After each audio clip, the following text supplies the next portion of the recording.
본문 말씀 출애굽기서 34장 5절에서 9절입니다.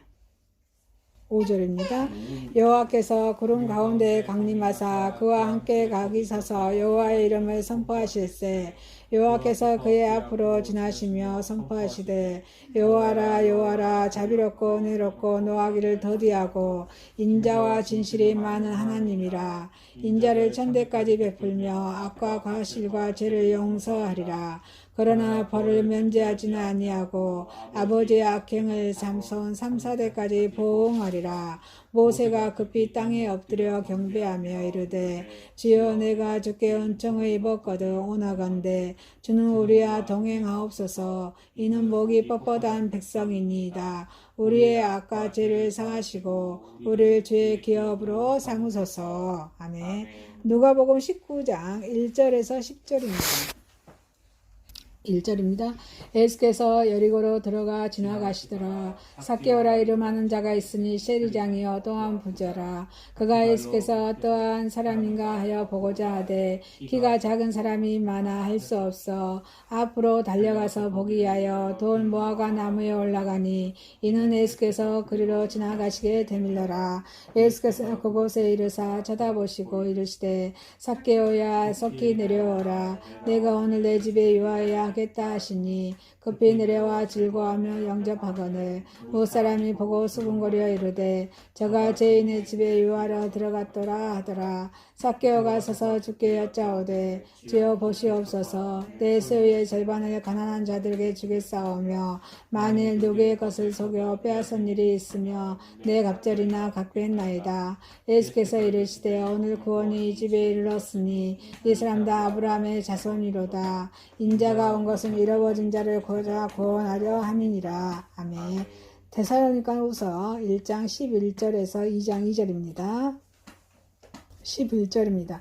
이러므로 우리도 항상 너희를 위하여 기도하며 우리 하나님이 너희를 그 부르심에 합당한 자로 여기시고 모든 선을 기뻐함과 믿음의 역사를 능력으로 이루게 하시고 우리 하나님과 우리 주 예수 그리스도의 은혜로 우리 주 예수의 이름이 너희 가운데 영광을 받으시고 너희도 그 안에서 영광을 받게 하려 함이라. 형제들아 우리가 너희에게 구하는 것은 우리 주 예수 그리스도의 강림하심과 우리가 그 앞에 모임에 관하여 영으로나 또는 말로나 또는 우리에게도 받다 하는 편지로나 주의 날에 이르렀다고 해서 쉽게 마음이 흔들리거나 두려워하거나 하지 말아야 한다는 것이라. 아멘.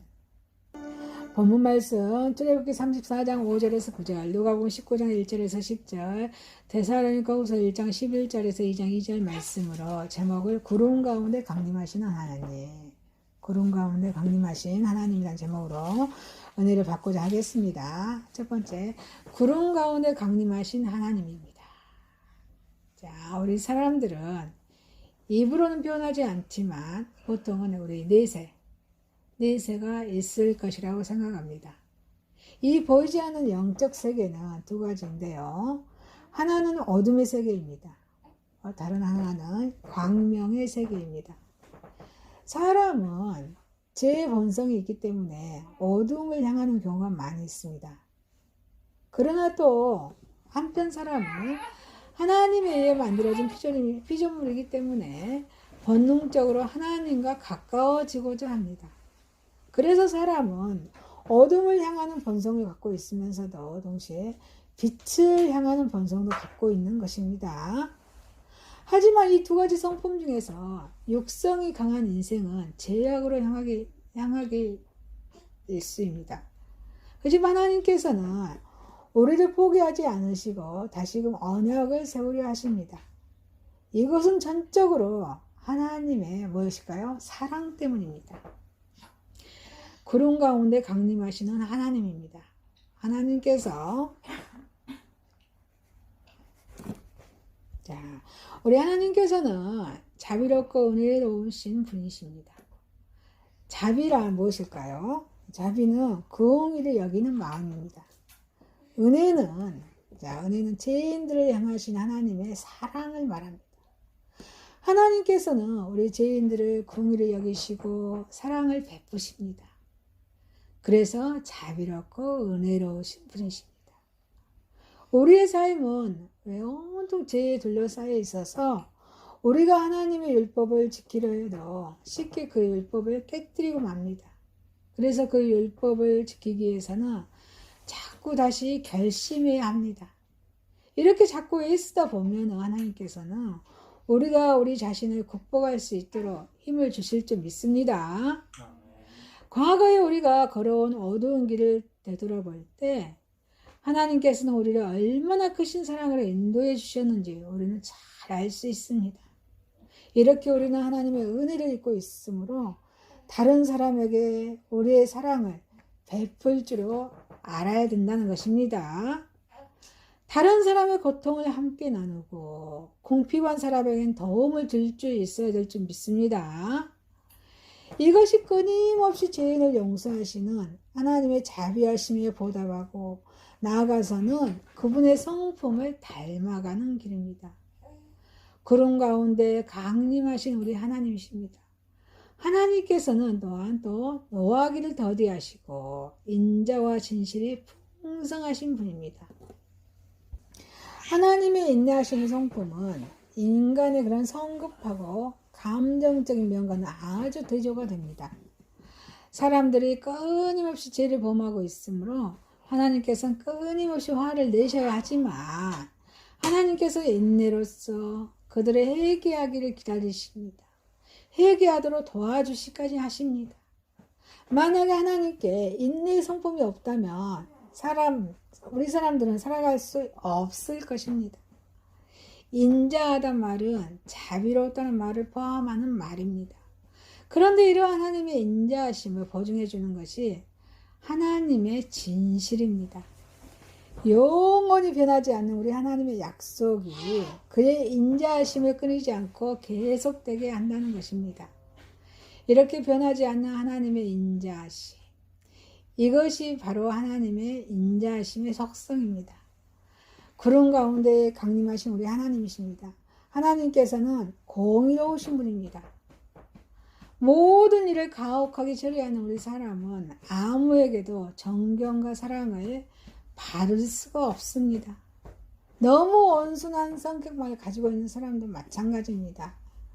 이 두 가지 성격이 적당하게 결합되어 있는 사람이 다른 사람들로부터 존경과 사랑을 받을 수 있는 사람들입니다. 너무 친절하면 나약한 사람으로 취급받기 싫습니다.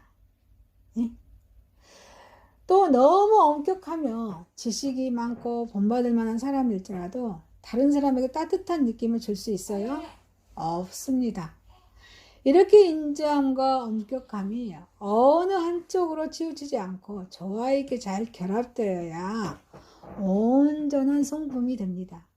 이렇게 인자함과 엄격함이 어느 한쪽으로 치우치지 않고 조화 있게 잘 결합되어서 온전한 성품을 이루시길 주님의 이름으로 축복합니다. 이런 성품을 소유하신 분이 하나님이십니다. 구원을 계획하신 하나님이십니다.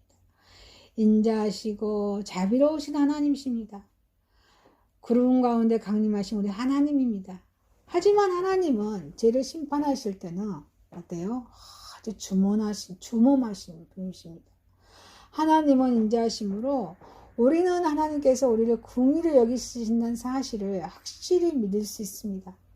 그러나 우리 하나님의 진노하심을 무시하거나 가볍게 생각해서는 안 된다는 것입니다. 하나님께서는 7절에 인자하다는 사실과 형벌 받을 만한 자를 결단코 용서하지 않으시겠다고 말씀과는 그런 모순이 된다고 생각할지도 모릅니다. 그러나 이 두 개의 서로 다른 시냇물이 어때요? 이렇게 두 갈래 시냇물이 하나의 강줄기를 형성하는 것과 같은 이치입니다. 용서받을 수 없는 죄인들을 위해서 우리 예수님, 구원을 완성하신 우리 예수 그리스도께서는 십자가에 달리십니다. 그래서 하나님의 인자하심을 나타낸 것입니다. 그러나 그러한 사람과도 아주 달리 죄는 지극히 작은 것이라도 결단코 용서하지 않는 것이 우리 하나님의 성품이기도 합니다. 이러한 우리 하나님의 성품이 7절에 보니까요. 아비의 악을 자요선, 아비와 자녀 이렇게 악이 물려가는 거죠. 자손들 말하죠. 자손 3, 4대까지 보응하리라는 말씀에서 이렇게 잘 나타나 있습니다. 이런 말씀은 부모의 죄 때문에 꼭 그 자녀가 꼭 벌을 받아야 한다는 뜻은 아닙니다. 부모의 죄를 모방하지 않고 정당화시키지 않으면 그 자녀에게까지 보응하시지 않으십니다. 다만 자녀들의 신앙 깊은 사람이다 해도 부모들이 악하면 고통받게 됩니다. 악한 부모들의 행위는 신앙 깊은 사람을 유혹하여서 타락의 길로 빠지게 하려는 마귀의 행위와 같아서 그 자녀들을 몹시 괴롭힙니다. 이것은 게으르거나 낭비가 심한 부모를 둔 자녀가 그 부모들 때문에 고통받는 것과 같습니다. 그러므로 우리는 부주의하여서 죄를 범하는 일이 없어야 될 줄 믿습니다. 왜냐하면 자신을 죄악 속에 빠뜨리는 사람은 자신만을 파멸시키는 것이 아니라 또 다른 사람들에게도 고통을 주기 때문입니다. 그리스도를 영접하지 않는 죄인은 하나님의 진노를 면할 수 없습니다. 그리고 그런 죄인은 결코 깨끗하게 될 수가 없습니다. 그래서 우리는 모세가 그의 백성들의 죄를 용서받기 위해서 반복해서 기도했듯이 우리의 죄를 용서를 위해서 기도해야 될 줄 믿습니다. 우리의 영혼의 구원을 확신할 때까지 그 기도를 반복해야 한다는 것입니다. 사랑하는 성도 여러분, 구름 가운데 강림하시는 하나님이십니다. 구름 가운데 강림하신 우리 하나님께서는 노하기를 더디하시고 또 인자와 진실이 풍성하신 분임을 우리 모두가 찬양하는 저와 여러분 되시기를 소망합니다. 두 번째입니다. 구름 가운데 강림하신 우리 하나님께서 우리가 되찾아야 하는 것들을 말씀하십니다. 이 본문에서는 여리고의 세리장이 삭개오가 등장합니다. 그래서 삭개오 진실한 그런 핵심이 있습니다. 그 삭개오에 관한 주님의 그런 축복의 선언을 기록한 내용이 바로 이 본문의 말씀의 내용입니다. 10절에 인자에 온 것을 잃어버린 자를 구원하려 함이니라. 이 말씀처럼 어두운 죄악 가운데 하나님과 나 자신과 이웃을 잃어버리고 파멸의 길로 달려가는 한 영혼이 돌아왔던 것입니다. 삭개오가 잃어버렸던 것들은 바로 오늘 우리가 상실해 가고 있는 것들입니다. 주님 안에서 우리가 다시 얻어야 할 것들이 무엇인지 본문을 통해서 우리는 잘 알 수 있습니다. 구름 가운데 강림하신 우리 하나님께서는 우리가 되찾아야 할 것들이 무엇인가 말씀해 주고 있습니다. 그러면 우리가 되찾아야 할 것들이 무엇인가? 자, 먼저 우리의 삶의 주인입니다. 우리의 삶은 주인이 누구입니까? 누가 보면 누가 갔었죠. 의사 누가는 삭개오가 기쁘게 주님과 그 제자들을 모시고 자신의 집에 들어갔다고 했습니다. 그리고 8절에 가서 여짜오되 주여 이렇게 하고 회개의 고백을 시작했다고 증거해주고 있습니다. 주님이 자정하신 그 자리는 전에는 세리장 삭개오 자신이 앉아서 모든 삶의 계획을 도모하였던 그런 자리였습니다.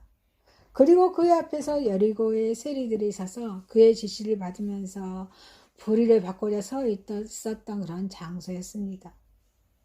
이와 같이 우리도 우리 예수 그리스도를 그런데 어쩌습니까? 우리 지금 삭개오는 예수님을 자기 집안의 주인으로 모십니다. 그 앞에 마치 하인처럼 명령을 받고자 서 있던 것입니다. 이와 같이 우리도 우리 예수 그리스도를 내 인생의 주인으로 모셔야 될 줄 믿습니다. 아멘이십니까? 하나님, 구원을 계획하신 우리 하나님을 상실한 곳에 모든 죄악과 시행착오 그리고 불행함이 시작되기 때문입니다. 우리가 하나님의 삶과 영혼의 주인으로 섬기지 않는다면 삭개오처럼 사망의 종로를 할 수가 없다고 로마서 6장 15절, 16절, 19절, 20절에서 잘 말씀해주고 있습니다. 구름 가운데 강림하신 우리 하나님께서 우리가 되찾아야 할 것들을 말씀하십니다. 우리가 되찾아야 할 것들입니다. 우리의 삶의 능력입니다. 우리의 삶의 능력입니다. 누가는 삭개오가 예수님을 향하여 주여 나를 보시옵소서 8절에 보시옵소서 담대하게 간청했다고 했습니다. 전에는 죄의식과 열등감으로 나무 위에 서서 떨리는 가슴으로 주님을 몰래 훔쳐본 그런 삭개오였습니다. 그러나 지금 어떻습니까? 지금은 담대하게 하나님께서 자신을 보아주기를 원하는 것입니다. 예수님의 친절과 긍휼이 넘치는 사랑의 가마 때문입니다. 또 죄악을 벗어던지기를 결심했던 그런 때문에 담대히 우리 자신을 봐주기를 원했던 것입니다. 삭개오는 죄악으로 인해서 사탄에게 빼앗겼던 그런 인간의 본래적인 자신감과 자격을 다시 어때요? 되찾은 것입니다. 하나님 앞에 우리의 자신감. 이것은 첫 조상들의 창조의 질서를 파괴하는 우리 인생들이 상신한 에덴 동산의 권리입니다. 영원으로 진입할 수 있는 문인 것이라고 창세기서 3장 7절에 24절 말씀해주고 있습니다. 우리는 이 자격과 권리를 그리스도 안에서 되찾을 때 참된 내 자신을 다시 발견할 수 있을 것입니다. 그래서 우리 주님이 십자가의 공로를 힘입어서 히브리서 4장 16절 보니까요. 때를 따라 돕는 은혜를 얻기 위하여 은혜의 보좌 앞에 담대히 나갈 수 있는 권리를 되찾고 하나님의 영원 무궁하신 그런 사랑과 진리 안에서 삶의 온갖 문제들을 넉넉히 이길 수 있다는 확신, 자신감을 가질 수 있다고 로마서 8장 31절 39절에 말씀해주고 있습니다. 그러므로 결국에 우리 그리스도 안에서 자신의 본래적인 모습을 발견치 못한 사람들은 어때요?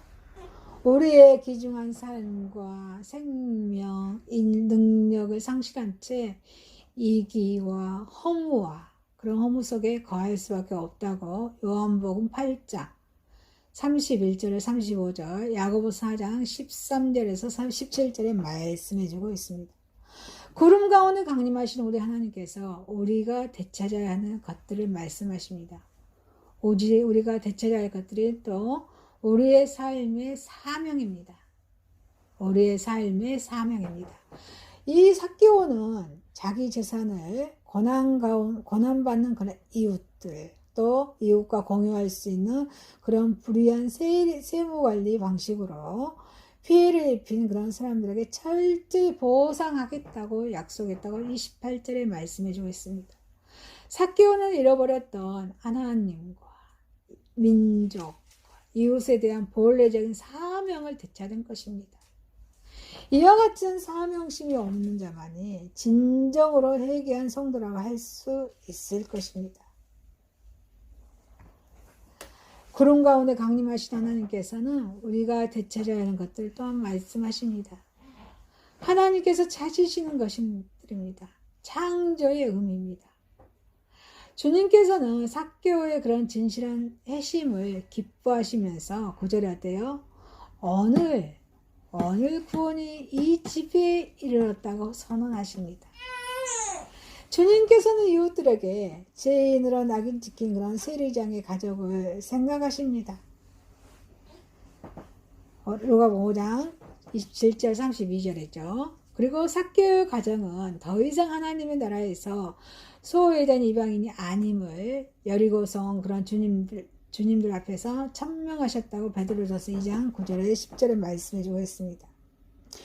그런데 주님께서 오늘 하신 말씀으로 오늘 구원, 이집 그리고 이르다 이 단어들을 의미해 보면은 이 개념들은 모두 창조와 구원 그리고 섭리에 관한 의미를 잘 담고 있는 것들입니다.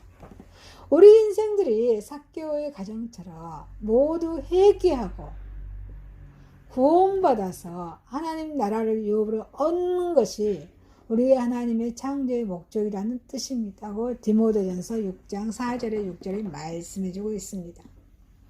우리 주님께서는 바로 이 의미를 찾으시고자 모든 것을 유보하십니다. 그리고 여리고성에 오셨던 것입니다. 오늘 우리의 삶에도 성령으로 오신 줄 믿습니다.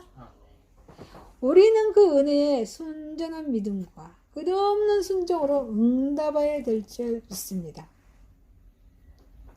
구름 가운데 강림하신 우리 하나님께서 우리가 되찾아야 하는 것들을 또 말씀하십니다. 하나님께서 찾으시는 것들입니다. 자기 백성을 찾으신다는 것입니다. 하나님의 백성을 찾으십니다. 주님께서는 삭개오를 가리켜 이 사람도 아브라함 자손이로다. 9절에 누구의 자손이요? 아브라함의 자손이라 인정하셨습니다.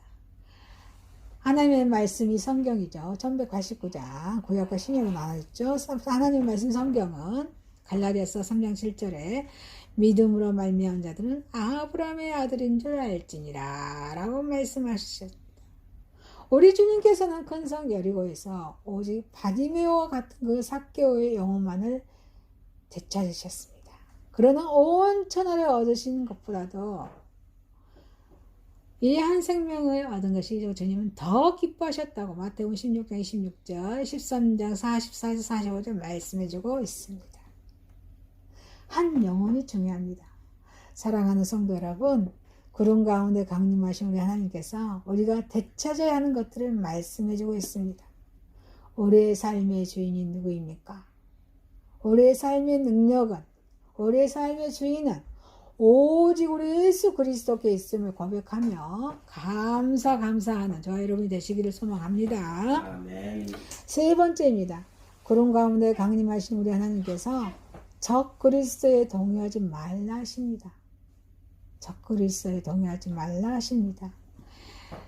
이 데살로니가 전후서는 다 적말론안에 대한 말씀입니다. 이 전서에 이어서도 이 후서도 그리스도의 재림을 그 중심 사랑으로 논하고 있습니다. 이 본문의 중심 부분은 재림의 문제를 다룬 2장이라고 할 수 있습니다. 이 전서의 4, 5장은 재림 때 죽은 산자와 산자가 죽은 자 산자가 어떻게 될 것인가 논하고 또 재림의 시기도 논하였습니다. 이 본문에서도 재림 전에 어떤 일이 있을 것인가 논하고 있습니다. 또 재림의 순서를 제시하고 있다는 말입니다. 우리 예수 그리스도의 재림은 대망하는 것은 초대교회의 주된 관심사였습니다. 그 후에도 교회는, 우리 교회는 흩어지는 교회, 모이는 교회 있죠.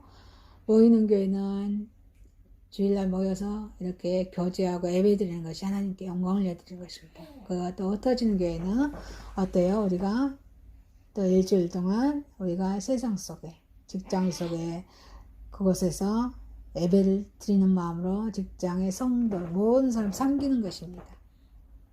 자, 이 교회는 핍박 아래 놓일 때마다 주님의 재림을 대망했습니다. 재림 문제를 논하는 우리 교회에서는 교회도 성도들이 주님의 재림을 열망하는 나머지 탈선의 길을 이렇게 나타내었던 것입니다. 그래서 이 사도 바울이 이런 탈선의 길을 시정하기 위해서 이 데살로니가 전후서 썼던 것입니다. 구름 가운데 강림하신 우리 하나님께서 적 그리스도에 동의하지 말라 하십니다. 주님의 재림은 반드시 실현될 것입니다. 데살로니가전서 5장 1절 2절 보니까요. 형제들아 때와 시기에 가나에는 너희에게 쓸 것이 없음은 죄의 날이 밤에 도적같이 이를 줄 너희 자신이 자세히 알미라 말씀하십니다. 수년 전에 어떤 석사학위 논문은 우리 한국교회 재림신앙이 차츰 퇴색해 가고 있음을 지적하고 있었습니다. 민족이 실현기에 있던 일제시대에는 재림신앙이 충만히 있었습니다. 경제성장으로 생활이 많이 나아지자 주의 재림이 없어도 그런데도 행복하게 살 것 같다는 그런 생각이 들자 우리 주님께서 재림하여서 악인을 심판하고 천년왕국을 이루어 성도의 시대가 되어 보상받을 필요가 느끼지 않는다는 뜻입니다. 과학이 발달하고 또 이성, 우리 생각하는 거죠. 옳고 그름이죠. 이성이 극도로 깨어나서 합리주의가 판을 치는 세상이 되어버리니까 신비적이고 신화적인 요소가 있는 재림 사상이 잘 이해될 리가 없다는 것입니다. 재림 신앙은 믿음으로 이해되는 것이고 인간의 이성이나 과학적 증명을 나타낼 수 없는 것입니다. 재림 신앙 어째요? 믿음으로만 이해되는 것이라는 것입니다. 이 구약성경, 예수님 오시기 전에 말씀 구약성경이죠. 구약성경에서도 주의 날, 여호와의 날을 미리 보았던 사람들은 예언적인 계시의 눈을 가졌던 예언자들 뿐이었습니다. 그들이 소리 높여서 주의 날을 대비하라고 외쳤지만 당시의 사람들은 그들의 말을 믿지 않았습니다. 그와 같이 지금도 주의 재림의 날을 기다리는 사람들은 많지 않다는 것입니다. 그러나 그날은 반드시 이루어질 것입니다. 그리고 그날은 임박하였습니다. 그런 가운데 강림하신 우리 하나님께서는 적 그리스도에 동의하지 말라 하십니다. 주의 날이 임박하여도 동의하거나 두려워해서는 돼야 안 돼요? 안 된다는 것입니다. 마태복음 24장 재림 징조의 말씀장이죠. 24장 23절에 보니까요. 그때 사람이 너에게 말하되 보라 그리스도 여기 있다 혹 저기 있다 하여도 믿어라 믿지 말라 말씀하십니다. 일찍이 우리 주님께서는 제자들에게 당부하시기를 말세가 되면은 거짓 그리스도와 거짓 선지자들이 일어나서 큰 표적과 기사를 보이면서 할 수만 있으면 택한 자들도 미혹하고자 할 것이므로 결국 그들을 믿지 말라고 하셨습니다. 그 예언대로 오늘날 수많은 거짓 그리스도가 재림하여서 우리 앞에 나타나고 있습니다. 어떤 이는 기사와 능력을 보이면서 병을 고치고 어떤 이는 조직과 물질로 사람들을 사로잡습니다. 그리고 어떤 이는 자신이 하나님으로서 특별한 계시와 비밀을 가졌다고 선전합니다. 우리 주변에는 이런 가짜 재림 예수로 많은 영혼들이 미혹을 당하고 있습니다. 그러나 진실한 성도는 어떻습니까? 저들의 가문이설이나 미혹하는 그런 성경의 그런 해석에 현혹되어서는 안 될 줄 믿습니다. 진정한 그리스도인들은 하나님으로부터 영 분별의 은사를 받아서 저들 가운데 있는 거짓 영들을 분별해 낼 수 있어야 될 줄 믿습니다.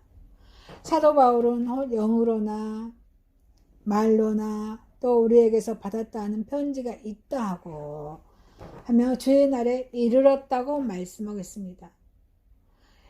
그래서 그들에게 쉽게 동요하거나 두려워하지 말라고 말하고 있습니다. 우리는 그리스도를 믿음으로 구원을 완성하신 우리 예수 그리스도를 믿음으로 구원받는 자들이 특별한 공로나 교리를 믿음으로 구원 얻은 자들이 아닙니다. 우리는 그리스도를 믿음으로 구원 얻은 자들이지 공로, 선한 행위 이걸로 우리가 구원을 받지 않는다는 것입니다. 믿음의 반석에 굳건히 서 있는 자들은 환난과 적 그리스도 유혹에 동요돼야 돼요? 동요돼서는 않는다는 것입니다.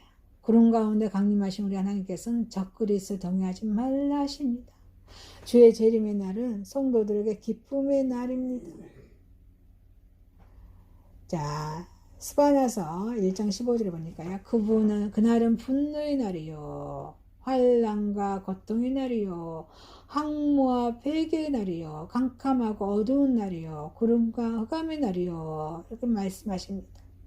이러한 이유는 바로 그들의 심판의 날이기 때문이라고 말씀하십니다. 데살로니가서 4장 16절에 보니까 주께서 호령과 천사장의 소리와 하나님의 나팔로 친히 하늘로 쫓아 강림하실 때 성도는 하늘을 향하여 할렐루야 할렐루야 주 예수여 어서 오시옵소서 라고 기뻐할 수 있지만 주님을 믿지 않는 자들은 어때요? 주를 대적하는 자들을 두려워하면서 계시록 6장 15절 16절 보니까 굴과 산 바위 틈에 숨어 산과 바위에게 이르는 우리에 떨어져 보좌에 앉으신 우리 낮에서와 어린 양의 진노에서 우리를 가리우리라 말씀하십니다. 그러므로 우리 성도는 주님의 재림의 날을 대망해야 될 줄 믿습니다. 재림이 없다 하는 자들과 같이 멍에를 같이 매선돼야 한대요? 안 됩니다. 그날은 우리 주께서 권능으로 임하시며 성도들을 위해서 예비하신 나라를 세우시기 위해서 오시는 날입니다. 마태복음 24장 재림증교장이죠. 마태복음 24장 6절에 난리와 난리 소문을 듣겠느냐 너희가 삼가 두려움 말라 말씀하십니다. 행악자들이 두려워하는 날이 우리에게는 가장 기쁘고 즐거운 날이 될 것입니다. 그날 우리는 그동안 받은 모든 고통, 한숨, 눈물, 즐거움 이런 눈물을 즐거움과 상급과 영원한 생명으로 보상받게 될 것입니다. 우리는 주님의 날에는 우리에게 약속된 날입니다. 우리가 고대하는 날입니다. 특히 이 날에는 명백히 모든 사람들이 보는 그리스도 그런 예수 그리스도께서 재림하실 것입니다. 그래서 우리 성도들은 적 그리스도의 유혹에 빠지지 말고 더욱 우리의 믿음이 굳게 서야 될 줄 믿습니다. 사랑하는 성도 여러분, 구름 가운데 강림하시는 우리 하나님께서 적 그리스도에 동의하지 말라 말씀하십니다. 적 그리스도에 동의하지 않는 저와 여러분이 되시기를 주님의 이름 소망합니다. 아멘. 말씀을 마칩니다. 구름 가운데 강림하시는 하나님이십니다. 구름 가운데 강림하시는 우리 하나님께서 우리가 되찾아야 하는 것들을 말씀하십니다. 구름 가운데 강림하신 하나님께서 적 그리스도에 동의하지 말라 하십니다. 기도드립니다. 전능하신 하나님 아버지, 구름 가운데 강림하신 우리 하나님께서 하나님은 노하기를 더디하시고 인자와 진실이 풍성하신 우리 하나님을 찬양하게 하옵소서. 구름 가운데 강림하신 우리 하나님께서 우리가 되찾아야 하는 것들을 또한 말씀하고 계십니다. 우리의 삶의 주인이 누구이며 우리의 삶의 능력이 오직 우리 예수 그리스도께 있음을 고백하면서 감사하게 하옵소서. 구름 가운데 강림하신 우리 하나님께서 적 그리스도에 동의하지 말라 하십니다. 적 그리스도에 동의하지 않게 하옵소서. 예수님의 이름으로 기도합니다. 아멘.